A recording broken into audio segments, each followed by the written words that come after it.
Assalamualaikum warahmatullahi wabarakatuh. Waalaikumsalam warahmatullahi wabarakatuh. Selamat pagi anak-anak. Pagi Bu. Bagaimana kabarnya hari ini? Baik Bu. Baiklah, sebelum kita memulai pembelajaran, Ibu akan mengecek kehadiran kalian terlebih dahulu ya. Naila Mahfazah, Hadir Bu. Endang, Hadir Bu. Vira, Hadir Bu. Ika Nurpitasari. Hadir Bu, sakit. Oh, sakit ya. Baiklah, kita doakan semoga cepat sembuh ya. Jadi yang tidak hadir hanya kita saja ya. Hari ini kita akan belajar tentang teks berita. Tapi hanya dua hal yang akan kita bahas. Struktur teks berita dan kaidah kebahasaan teks berita. Untuk mengawali pembelajaran pada pagi hari ini, marilah kita mulai dengan berdoa terlebih dahulu. Berdoa mulai. Berdoa selesai. Pertemuan sebelumnya, kalian kan Ibu beri tugas individu untuk membawa koran ataupun teks berita dari internet. Apakah kalian sudah membawa semuanya? Sudah Bu. Silakan perwakilan dari kalian mengumpulkan tugasnya ke depan. Siapa? Apa? Silakan dikumpulkan.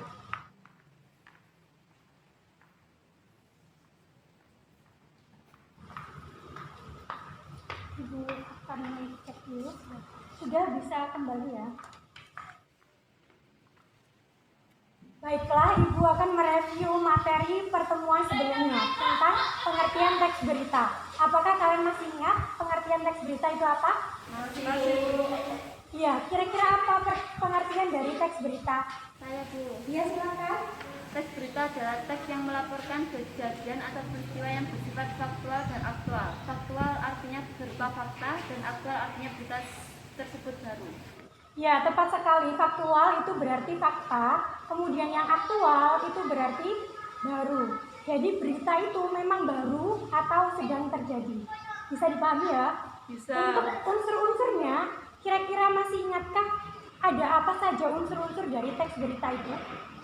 Saya Bu. Ya, silakan. Unsur-unsurnya ada 6, yaitu apa, di mana, kapan, siapa, mengapa, dan bagaimana. Ya, tepat sekali jawaban dari Endang. Jadi, Ibu pikir kalian sudah memahami ya materi pertemuan sebelumnya. Jadi, untuk materi hari ini, apakah kita bisa memulainya? Kalian sudah siap? Siap Bu. Ya, jadi pada pertemuan hari ini yang pertama kita akan membahas tentang struktur teks berita. Anak-anak, perhatikan teks berita yang Ibu bawa ya. Jadi kira-kira ada apa saja struktur dari teks berita itu? Ini yang pertama. Judul buku, kemudian pembukaan berita, maksud saya kepala berita dan penutup. Ada yang ingin menambahkan? Saya Bu, Silakan. judul berita, kepala berita, judul berita, sama ekor berita. Tepat sekali. Jadi struktur teks berita itu ada judul. Ini yang di atas ini judul berita. Kemudian pada paragraf pertama ini Jakarta Wakil Presiden Yusuf Kala sampai pada paragraf pertama yang bagian terakhir itu dinamakan kepala berita. Kemudian paragraf kedua sampai pada paragraf kelima itu dinamakan tubuh berita. Dan yang terakhir paragraf ke-6 sampai ke-8 itu namanya ekor berita. Ibu akan membahas strukturnya satu persatu ya. Judul berita itu maksudnya itu yang berada paling atas sendiri. Jadi untuk menentukan apakah itu bisa menarik dari pembaca atau tidak, itu judul berita sangat penting. Kemudian kepala berita itu berisi 5W1H atau adik simbah, berisi informasi penting. Tapi biasanya untuk kepala berita ini berada pada awal paragraf.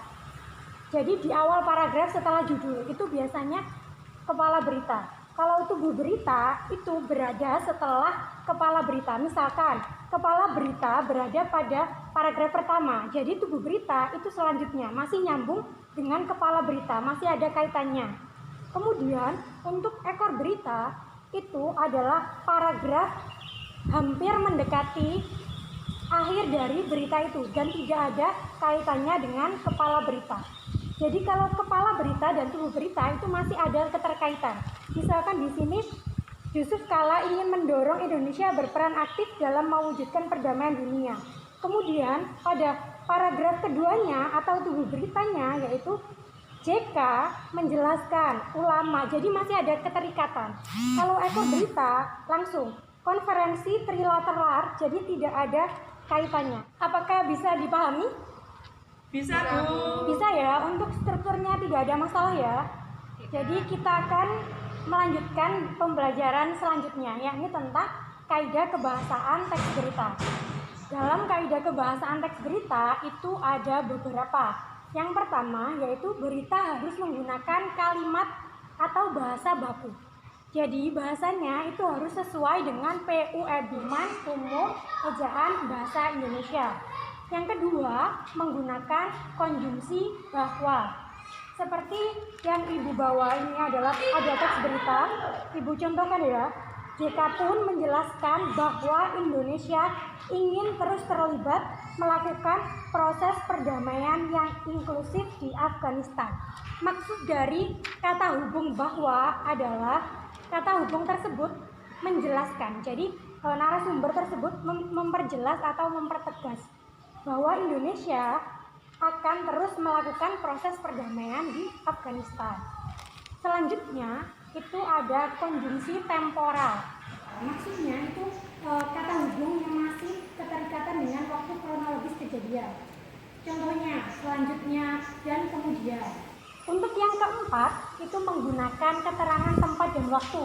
Seperti contohnya itu di sini ada tulisannya Bogor, Jumat, tanggal 11 September 2020. Jadi itu yang dimaksud menggunakan fungsi keterangan tempat dan waktu. Tempatnya di mana? Di Bogor. Waktunya tanggal 11 bulan September 2020. Untuk yang selanjutnya, yang terakhir menggunakan kata kerja mental. Maksudnya kata kerja mental itu kata kerja yang digunakan dalam proses berpikir manusia. Misalkan, saya memikirkan, saya berasumsi, kemudian menurut pendapat saya, menurut pandangan saya. Bisa dimengerti atau masih bingung? Silakan bertanya, mungkin Afa atau Endang, silakan bertanya. Saya, Bu. Ya, silakan. Tentang kaidah kebahasaan teks berita yang kata kerja mental itu bisa dicontohkan seperti apa, Bu? Kata kerja mental itu contohnya seperti memikirkan, berasumsi, atau berpendapat. Saya berpendapat bahwa kecelakaan tersebut itu terjadi karena titik-titik. Nah, itu seperti itu contohnya. Sudah dipahami atau belum? Bisa ya? Bisa dipahami ya? Semuanya bisa dipahami? Bisa.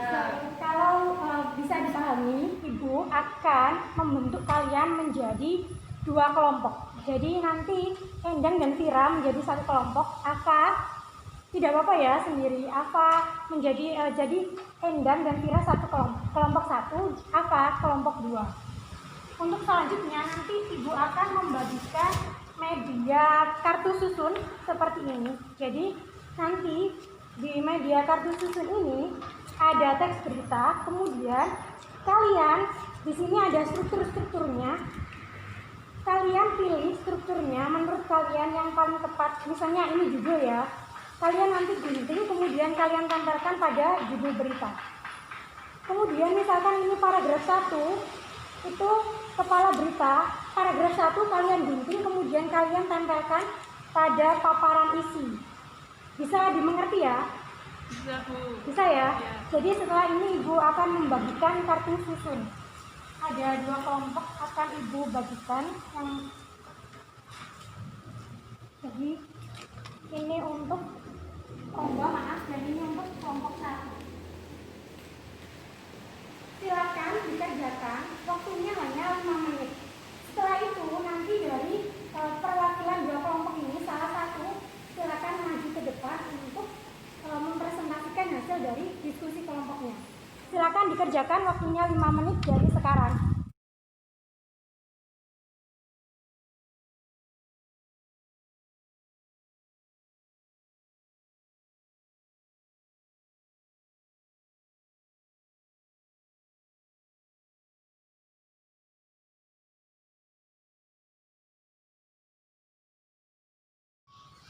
Baiklah anak-anak, waktu sudah 5 menit waktunya, jadi sudah selesai ya.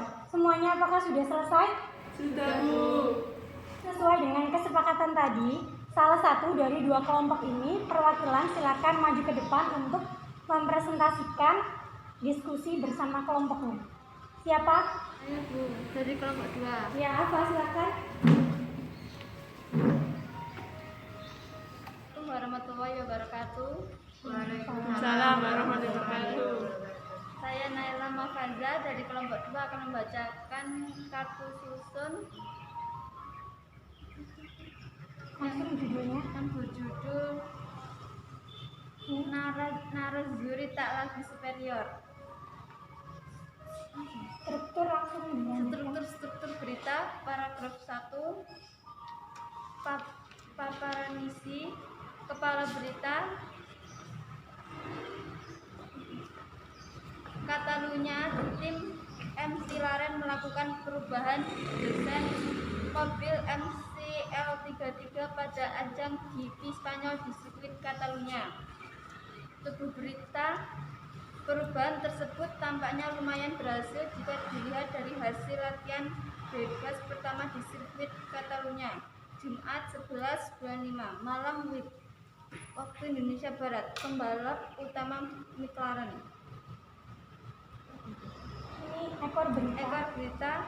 Van Dorne menipis persepsi bahwa papan ini menjadi titik kritis musim McLaren di 2018.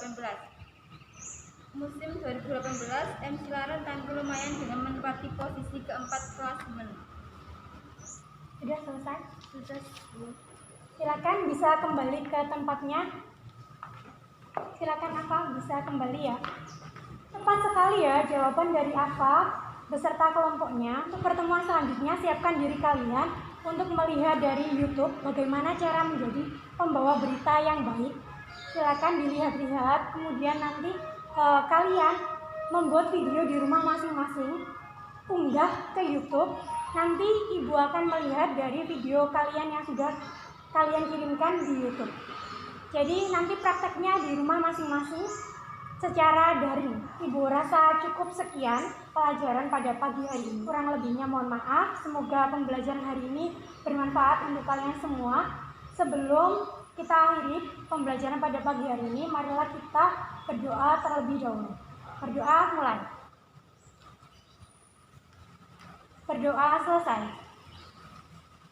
Terima kasih atas perhatiannya. Kurang lebihnya mohon maaf. Wassalamualaikum warahmatullahi wabarakatuh. Waalaikumsalam warahmatullahi wabarakatuh.